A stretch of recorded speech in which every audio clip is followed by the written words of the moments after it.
Parliament के जरिए से रिसेंटली आईपीसी, सीआरपीसी और एविडेंस एक्ट को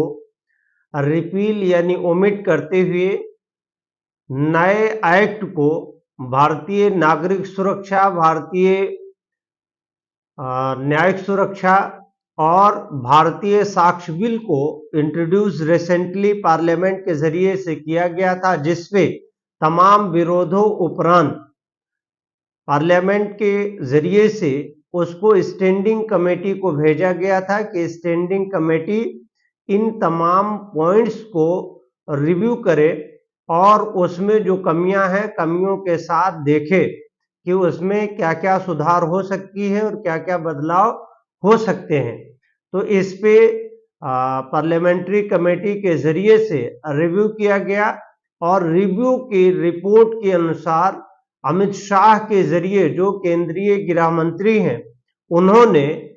बिल को वापस लेते हुए पार्लियामेंट में अंडरटेकिंग दी कि कई खामियों और कारणों की वजह से ये जो नए बिल आईपीसी, सीआरपीसी और एविडेंस एक्ट को रिपील यानी खत्म करने के लिए लाए गए थे, उसको वापस लिया जाता है और नए सिरे से दोबारा फिर उसी बिल को इंट्रोड्यूस किया गया है और पार्लियामेंट के जरिए से उसे पास कर दिया गया। जबकि जानकारों का माने तो पार्लियामेंट में ना तो कोई डिबेट हुई और ना ही इस पे कोई चर्चा हुई, क्योंकि चर्चा ना होने के पीछे भारतीय इतिहास में अगर पहली मर्तबा देखा जाए तो 143 143 एमएलएस एमपीस पार्लियामेंट में 143 एमपीस पार्लियामेंट में सस्पेंडेड हैं, यानी जो रूलिंग पार्टी है केंद्र में उनके जरिए से या पार्लियामेंट के पीठासीन अधिकारी की तरफ से 143 मेंबर ऑफ पार्लियामेंट को जो अपोजिशन लीडर से बिलोंग करते हैं उनको सस्पेंड किया गया है और कई लोग ऐसे हैं जिनकी सदस्यता लगातार निष्कासन होने की वजह से खत्म की गई है और कुछ ऐसे थे जिन पे क्रिमिनल प्रोसिक्यूशन होने की वजह से उनकी सदस्यता निरस्त हुई थी। हालांकि अल्टीमेटली अगर काउंट किया जाए तो 143 144 के आसपास मेंबर ऑफ पार्लियामेंट ऐसे हैं जिनको सस्पेंड किया गया है और बिना किसी चर्चे के भारतीय साक्ष्य बिल, भारतीय नागरिक सुरक्षा, भारतीय न्याय सुरक्षा, इस तरह के बिल को इंट्रोड्यूस कर दिया है। और जूरिस्ट की अगर माने तो जूरिस्ट के जरिए से ये लगातार कहा जा रहा है, बताया जा रहा है और समझाया जा रहा है और डिबेट में ये बात खुल करके आ रही है कि इन तीनों नए बिलों की कोई जरूरत नहीं है। हालांकि अगर बीजेपी के स्पोक पर्सन्स की बात मानी जाए और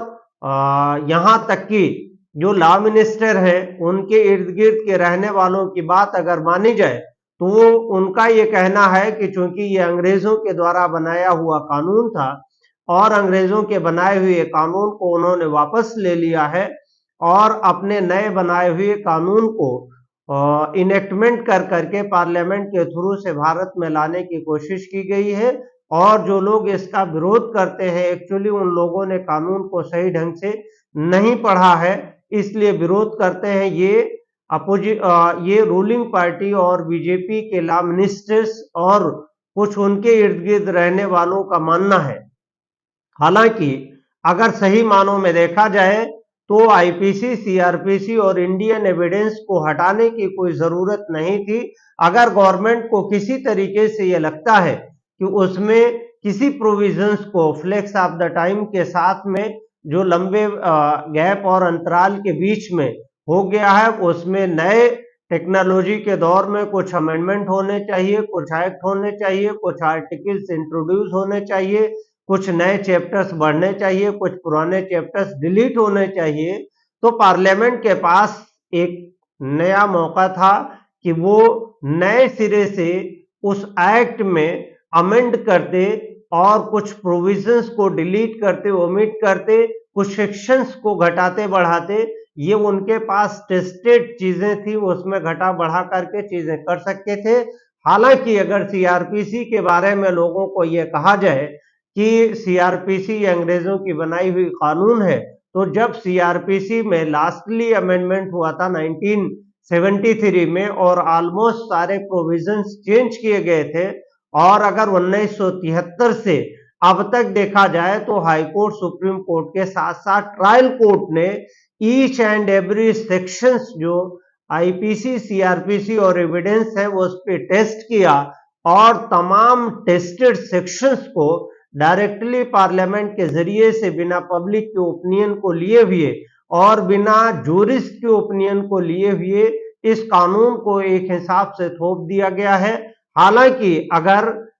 कपिल सिब्बल और ओवैसी या दूसरे जो एडवोकेट हैं प्रशांत भूषण वगैरह और दीवान और दत्तर वगैरह की अगर माने, तो उनके जरिए से ये कहा जा रहा है कि इस कानून की एक्चुअली कोई जरूरत नहीं थी, और ये कानून एक्चुअली इंडियन एविडेंस, आईपीसी और सीआरपीसी की टू कॉपी है, कट कॉपी पेस्ट है। कुछ सेक्शंस को ऊपर नीचे कर करके इंट्रोड्यूस करने की कोशिश की गई है, जो कि निहायत गलत है, और इस एक्ट के नए सिरे से लाने के वजह से तमाम जो इंडियन सिटीजन्स हैं उनको प्रॉब्लम होगी। जो लोग सेक्शंस याद थे, पढ़े हुए थे, अब उनको नए सिरे से टाइम वेस्ट कर करके उसमें पढ़ना पड़ेगा, टाइम लगाना पड़ेगा, और खास तौर से एडवोकेट और जुडिशरी का इतना बड़ा समय वेस्ट होगा, जिसका अंदाजा मुझे लगता है कि गृह मंत्री अमित शाह और उनके जरिए से लीड की गई पार्टी को नहीं है। यानी एक बड़ा प्रोनाउंसमेंट एक एक सेक्शंस पे टेस्टेड किए हुए जजमेंट ऑनरेबल सुप्रीम कोर्ट के जरिए से और हाई कोर्ट और ट्रायल कोर्ट के जरिए से पास किए गए हैं। अब उन सारे कानूनों को और एक्सरसाइज किए हुए जजमेंट, हजारों सैकड़ों पेज के लिखाए हुए जजमेंट की कोई अहमियत नहीं बचेगी। एक हिसाब से जुडिशरी को नए सिरे से काम दे करके बहकाने का काम अमित शाह के जरिए से किया जा रहा है। हालांकि इस एक्ट की वर्तमान में कोई जरूरत नहीं है। अगर हमारी ओपिनियन के हिसाब से ये देखा जाए तो अब कोर्ट के पास दो किताबें होनी चाहिए, एक नई वाली, एक पुरानी वाली। जितने पुराने मैटर 20 साल, 25 साल, 30 साल से चल रहे हैं, अब उसको कोर्ट सुनवाई करेगी, अलग पैमाने पे करेगी, अलग जाविये पे करेगी, अलग उसका मादा होगा, और नए सिरे से जो आएंगे वो अलग तरह से होंगे। और अगर यूं देखा जाए तो पुलिस रेगुलेशंस के हिसाब से कोई एक्ट नया इंट्रोड्यूस होता है तो पुलिस को उसकी ट्रेनिंग करानी पड़ेगी। हिंदुस्तान की और खासतौर से यूपी की पुलिस ऐसी है कि 70 साल 80 साल का टेस्टेड जो कानून है, आईपीसी, सीआरपीसी और एविडेंस, मोस्टली कोर्टों में उन पुलिस वालों का मजाक उड़ाया जाता है और वो पढ़ते भी नहीं है। और एक्चुअली अगर यूं देखा जाए तो अब उनको नए सिरे से हेड मुहर्रिर जो एफआईआर लिखता है, उसको किताब देख करके वो सालों साल से लिखता हुआ चला आया है, एफआईआर लिखते समय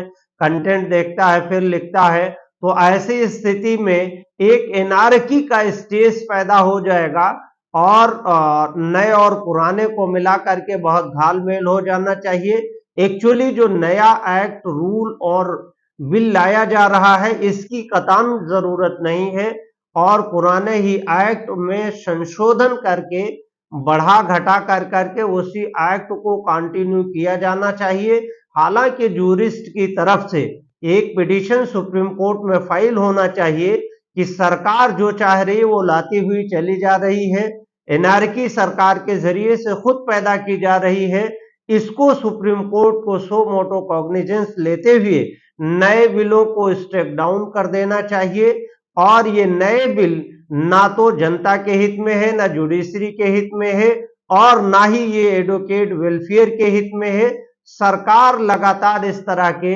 नए बिल को इंट्रोड्यूस कर रही है, हालांकि तमाम ऐसे पुराने एक्ट हैं जो अंग्रेजों के जमाने में बने हुए हैं। पार्लियामेंट है, लाल किला है, तमाम ऐसी चीजें हैं जो इधर उधर सब बनी हुई हैं। तो क्या सारी आइडेंटिटी ये खत्म कर देंगे? सिर्फ नामों का संशोधन कर करके, अपना टैग लगा करके ये सारा काम किया जा रहा है। सुप्रीम कोर्ट को इस पे या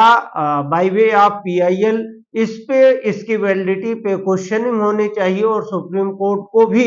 सो मोटो कॉग्निजेंस लेते हुए नए कानून को स्ट्राइक डाउन करने चाहिए जो न्याय हित में भी है और समाज हित में भी है।